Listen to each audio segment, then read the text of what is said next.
భరద్వాజ గారు, ఇప్పుడు మద్యం స్కామ్లో పైలా దిలీప్ కుమార్ గారికి షరతులు కూడిన బెయిల్ మంజూరు చేసింది ఏసీబీ కోర్టు. అదేవిధంగా ఏంటంటే రాజ్ రెడ్డి, అదేవిధంగా సజ్జల శ్రీధర్ గారికి ఏమో బెయిల్ ఇంకా మంజూరు చేయలేదు. ఇదేమో వైసీపీ ఏమంటుందంటే అభూత కల్పన ఏం లేదు అందులో, అంతా డొల్లతనమే, కానీ మమ్మల్ని ఇరికించాలని చూస్తుంది కూటమి ప్రభుత్వం అని చెప్పేసి రకరకాలుగా వైసీపీ మాట్లాడుతుంది. ఓవరాల్గా మీ ఉద్దేశం ఏంటి, మీ అనాలిసిస్ ఏంటి సార్ దీని మీద?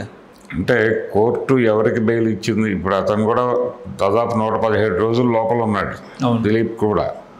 ఇతనికి జస్ట్ పిఏ మాత్రమే కాబట్టి అతన్ని ఆ మేరకు కన్సిడర్ చేసి ఉండొచ్చు కోర్టు. కండిషనల్ బెయిల్ ఇచ్చారు అతనికి. కండిషన్స్ అంటే అతను రోజువారీ సంతకాలు పెట్టడం ఈ ప్రోగ్రాంతో పాటు, అంటే అతను ఇమ్మీడియట్గా ఈ దేశం వదిలి వెళ్ళిపోకుండా ఉండటానికి పాస్పోర్ట్లు ఇవన్నీ సరెండర్ చేయాలి అని చెప్పి అది కండిషన్. సో ఆ కండిషన్ ఎవరికైనా విధించేదే, కాకపోతే వీళ్ళు హైలైట్ చేసి మాట్లాడుతున్నారు. అంటే బెయిల్ అంటే ఏమిటి? అతను విచారణకు హాజరవుతాను బయట నుంచి అని కోర్టు నుంచి ఒక ఆమోదం పొందాడు, అంతే. దానికి సంబంధించినటువంటి షూరిటీలు సమర్పించాలి. ఈ పాస్పోర్ట్లు సమర్పించడం ఇవన్నీ ఏ కేసులోనైనా జరిగేదే. అంటే ఈ కేసు జరిగేటప్పుడు అతను ఎక్కడికి పారిపోకుండా ఉండటం కోసం తీసుకునేటువంటి జాగ్రత్తలు. ఇది కేవలం ఇతని కోసం తీసుకుంటున్నటువంటి జాగ్రత్తలుగా ప్రపంచంలో ప్రచారం జరుగుతోంది. నిన్న బెయిల్ వచ్చిన క్షణం నుంచి తెలుగుదేశం పార్టీకి సంబంధించినటువంటి మీడియాల్లో ఈ వార్తల్లో ఇది హైలైట్ చేసి మాట్లాడుతున్నారు. అలాగే మిగిలిన వాళ్ళు ఉన్నారు. ఇప్పుడు శ్రీధర్ ఉన్నాడు దానిలో, సజ్జల, అతనికి బెయిల్ రాలేదు. అలాగే కసిరెడ్డికి బెయిల్ రాలేదు. ఈ రాకపోవడం అనే కార్యక్రమాన్ని హైలైట్ చేస్తున్నారు, కానీ ఒకరికి ఇచ్చి నెమ్మదిగా మిగిలిన వాళ్ళకు కూడా ఇవ్వడానికి అవకాశం ఉంది. ఇది నెగిటివ్ సెన్స్లో ప్రచారం జరుగుతోంది, కానీ కోర్టు కన్సిడర్ చేయటం మొదలుపెట్టింది. వీళ్ళకి కూడా బెయిల్ వస్తుంది ఇమ్మీడియట్గా, ఇప్పటికిప్పుడు రాకపోవచ్చు, కానీ బెయిల్ రావటం అనేది తథ్యం, తప్పదు. ఒకళ్ళకి ఇచ్చి ఒకళ్ళకి ఇవ్వకుండా ఉండటం అనేది ఉండదు, ఇస్తారు. అలాగే వీళ్ళు ఎస్టాబ్లిష్ చేసేటువంటి ఫ్యాక్ట్స్ ఏమిటి, కోర్టుకి చెప్తున్నటువంటి ఆధారాలు ఏమిటి, చూపిస్తున్నటువంటి ఆధారాలు ఏమిటి అనేది కూడా కోర్టు కన్సిడరేషన్లో తీసుకుంటుంది. లిక్కర్ స్కామ్ అని మాట్లాడేస్తున్నారు, కానీ వాస్తవానికి ఇప్పటికీ పబ్లిక్ డొమైన్లో అదేమిటో తెలియదు. కేవలం మనీ లాండరింగ్ జరిగి ఉండటానికి అవకాశం ఉంది. ఎందుకంటే అక్కడ పూర్తిగా నగదు లావాదేవీలు మాత్రమే జరిగాయి. అంటే జగన్మోహన్ రెడ్డి అధికారంలో ఉన్న రోజుల్లో కరోనా తర్వాత ఆయన లిక్కర్ పాలసీ తీసుకొచ్చి ధరలు పెంచి అమ్మాడు.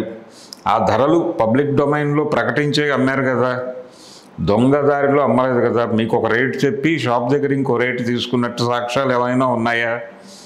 లేదు కదా. బయట 300 అని చెప్తే 300కే అమ్మారు.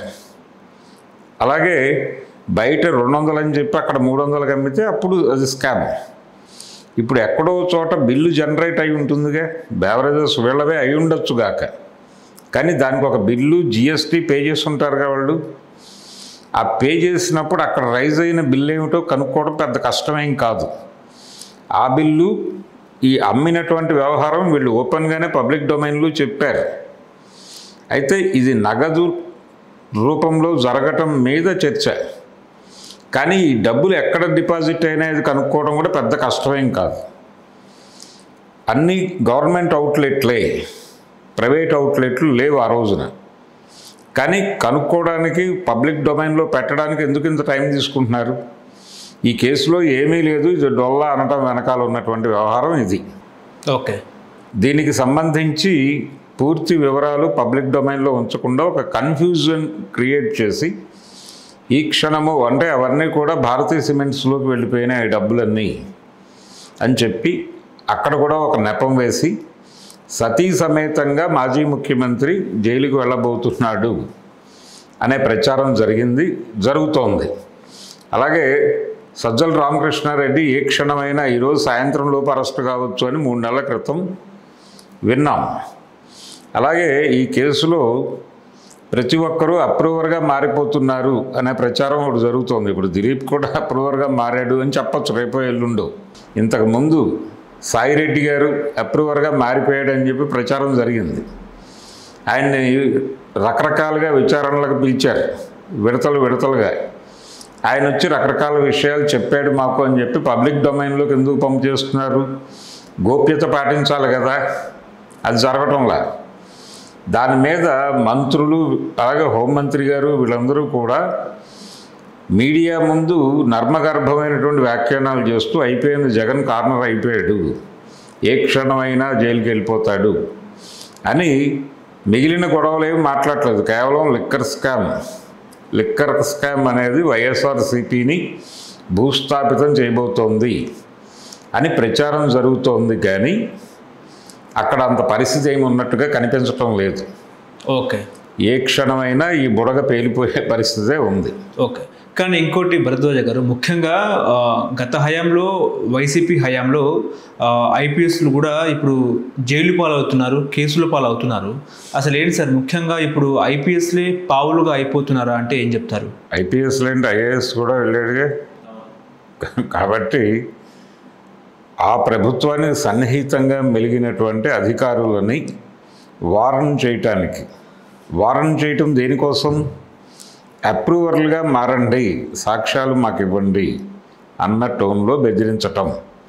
ఆ బెదిరింపు కార్యక్రమంలో భాగంగానే అధికారుల మీద కూడా వీళ్ళు, అంటే ఇది ఈ ప్రభుత్వమే చేయట్లా, అన్ని ప్రభుత్వాలు చేస్తాయి. ఇప్పుడు లూప్ లైన్లో పంపించేస్తారు కొంతమంది అధికారులని. అంటే వాళ్ళు చాలా ప్రధానమైనటువంటి శాఖల్లో ఉన్న వాళ్ళని తీసుకెళ్ళి అసలు ఎందుకు పనికిరాని ఏరియాల్లో డెప్యూట్ చేసేటువంటి పరిస్థితి కూడా గతంలో కూడా చూసాం మనం. అంటే ఒక అద్భుతమైన ఉదాహరణ ఏంటంటే, చంద్రబాబు నాయుడు గారు 99లో గెలిచినప్పుడు ఒక ఐఏఎస్ ఆఫీసరు ఆ ఎన్నికలు జరుగుతున్నటువంటి క్రమంలో అనుకోకుండా వైఎస్ రాజశేఖర రెడ్డిని కలిశాడు. అది పేపర్లో వచ్చింది. ఆయన ఎందుకు కలిశాడు అనేది ఆయన ఏదో పర్సనల్ పని మీద కలిశాడు ఆయన, అంతవరకే. కానీ ఆయన గెలవబోతున్నాడు, అభినందించడానికి వెళ్ళాడు, ఈయన గెలుస్తున్నాడు అనుకుని అభినందించడానికి వెళ్ళాడు ఈ ఐఏఎస్ ఆఫీసర్ అనేది బయట స్పెక్యులేట్ అయ్యి, ఆ తర్వాత మళ్ళీ తెలుగుదేశం ప్రభుత్వం వచ్చింది. రాగానే ఆయన తీసుకెళ్ళి ఎందుకు పనికిరాని శాఖలోకి తోసేశారు. ఇది జరుగుతుంది. ఈ కక్ష సాధింపు, అవతల వాళ్ళతో ఏదో వీళ్ళకి సంబంధాలు ఉన్నాయనుకున్న ప్రతివాడి మీద ఈ రకమైన దాడులు జరుగుతాయి. అదే జరుగుతోంది. ఈ దాడులు జరుగుతాయని బెదిరింపులో భాగంగా కొంతమందిని కేసుల్లో ఇరికిస్తున్నారు. ఇరికించడం మాత్రమే కాదు, వాళ్ళని లోపలికి పంపించినట్టు సందర్భాలు కూడా అనేకం ఉన్నాయి. అదే జరుగుతుంది, అంతే. హలో, తెలుగు రాజ్యం ఛానల్ చూస్తున్నారా? సామాజిక, రాజకీయ, జీవన చిత్రణే తెలుగు రాజ్యం. అతిశయోక్తులు, అసత్యాలు ఉండవు. రాజకీయ కోణం కాదు, ప్రజా కోణమే కొలబద్ద. తెలుగు రాజ్యం వీక్షణ మీ ఉత్తమ అభిరుచికి నిదర్శనం.